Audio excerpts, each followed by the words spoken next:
As I approached the address for my next delivery, a shiver ran down my spine. The GPS led me deeper into the rural outskirts of town, where the trees seemed to lean in with a sinister intent.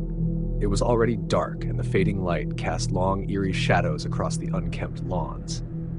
Finally, I arrived at the destination, a decrepit old house nestled among the trees. Its windows were boarded up, and the porch sagged with neglect. I hesitated, feeling a knot of dread tightening in my stomach, but duty compelled me to proceed. Summoning my courage, I stepped out of my car and approached the door. Each creak of the porch echoed in the silent night, amplifying my unease. With trembling fingers, I raised my hand to knock. Before my knuckles could meet the wood, the door swung open, revealing a darkened interior. A chill breeze whispered through the doorway, carrying with it a scent of decay. Standing in the doorway was a figure cloaked in shadow, a hunched silhouette against the dim light filtering through from within. My heart raced as I forced a nervous smile. "Pepperoni pizza, ma'am," I stammered, my voice barely above a whisper. The figure said nothing, its gaze fixed upon me with an intensity that sent shivers down my spine. I extended the pizza towards it, but it made no move to take it. "Do you need help with payment?" I ventured, my voice cracking with tension. Still, the figure remained silent, its eyes boring into mine with an unnerving intensity. I felt a growing sense of dread knotting in my chest, urging me to flee. Then, from the depths of the darkness behind the figure, I heard a low, guttural growl, a sound that sent a jolt of primal fear coursing through my veins. I stumbled backward, my heart pounding in my chest. Panic surged through me as I realized I was not alone. There was something else in that house. Something lurking in the shadows, unseen but undeniably present. Without a second thought, I turned and bolted for my car, the echo of my own footsteps pounding in my ears. Behind me, I heard the door slam shut with a resounding thud, followed by the sound of something heavy and ominous scraping across the floor. As I fumbled with the keys, my hands shaking with adrenaline, I glanced back at the house. In the darkness, I could make out a faint glow, a pair of eyes peering out from the shadows, glowing with a malevolent hunger. With a final surge of terror, I managed to start the car and peel away into the night, leaving that accursed house far behind me. But even as I drove, the memory of those glowing eyes haunted my every thought, a chilling reminder of the horrors that lurked in the darkness. I embarked on my final delivery for the night, the glow of the streetlights casting long shadows across the empty streets.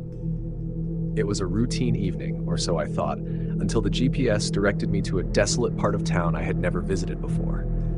As I navigated through dimly lit streets lined with abandoned buildings, a sense of unease crept over me.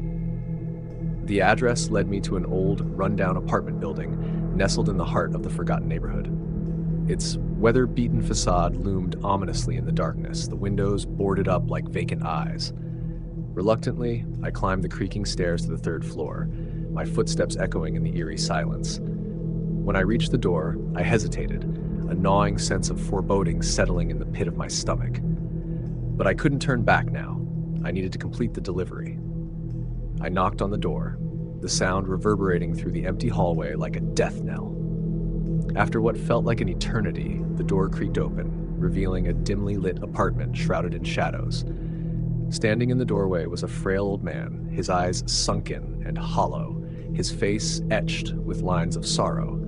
He beckoned me inside with a trembling hand, his voice barely a whisper as he requested the pizza. I stepped cautiously into the apartment, the air thick with the scent of decay and neglect.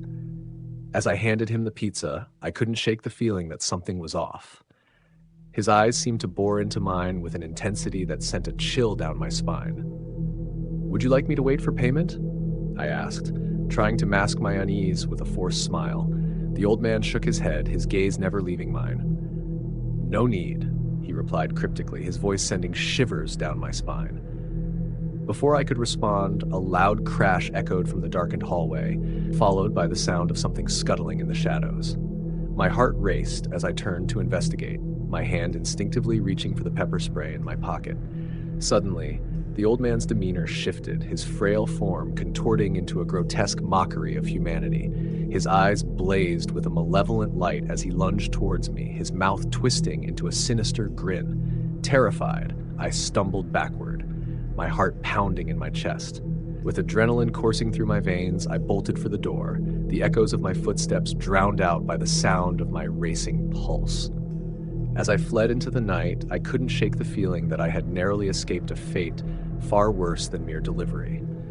The memory of the old man's haunting laughter echoed in my mind, a chilling reminder of the horrors that lurked in the darkness.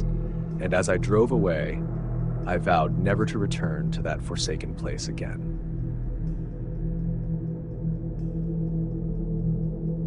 The night was unusually quiet as I set out for my last delivery of the evening. The address led me to a remote cabin nestled deep in the heart of the forest, a place I had never ventured before. As I drove down the winding dirt road, towering trees loomed overhead, casting long shadows that seemed to dance in the moonlight. Arriving at the cabin, I couldn't shake the feeling of unease that settled over me. The air was heavy with an eerie stillness, broken only by the rustling of leaves and the distant hoot of an owl. Summoning my courage, I approached the door and knocked, the sound echoing through the silent forest like a hollow drumbeat. For a moment, there was no response, and I began to wonder if anyone was home. But then, with a creak of hinges, the door slowly swung open, revealing a dimly lit interior. Standing in the doorway was a figure cloaked in shadow, a tall, imposing silhouette that sent a shiver down my spine. I could barely make out their features in the dim light, but their presence seemed to fill the room with an oppressive weight. "Pepperoni pizza?" I ventured, my voice barely above a whisper. The figure said nothing, their gaze fixed upon me with an intensity that made my skin crawl. Slowly, they extended a hand, beckoning me inside with a silent gesture. Reluctantly, I stepped over the threshold, the floorboards creaking beneath my feet. The air inside the cabin was thick with the scent of wood smoke and decay, sending a wave of nausea washing over me. As I handed the pizza to the figure, I couldn't shake the feeling that something was terribly wrong. Their eyes seemed to bore into mine with a chilling intensity, their expression unreadable in the dim light. "Will there be anything else?" I asked, trying to keep my voice steady despite the growing sense of unease. But the figure remained silent, their gaze never wavering from mine. Suddenly, a gust of wind swept through the cabin, extinguishing the flickering candles and plunging the room into darkness. Panic seized me as I fumbled for the door, my heart pounding in my chest. With trembling hands, I pushed it open and stumbled out into the night, the echoes of my footsteps fading into the darkness. As I drove away from the cabin, a sense of relief washed over me, but it was short-lived. For in the back of my mind, I couldn't shake the feeling that I had just narrowly escaped something far more sinister than a simple delivery. And as I glanced back at the cabin disappearing into the distance, I vowed never to return to that cursed place again.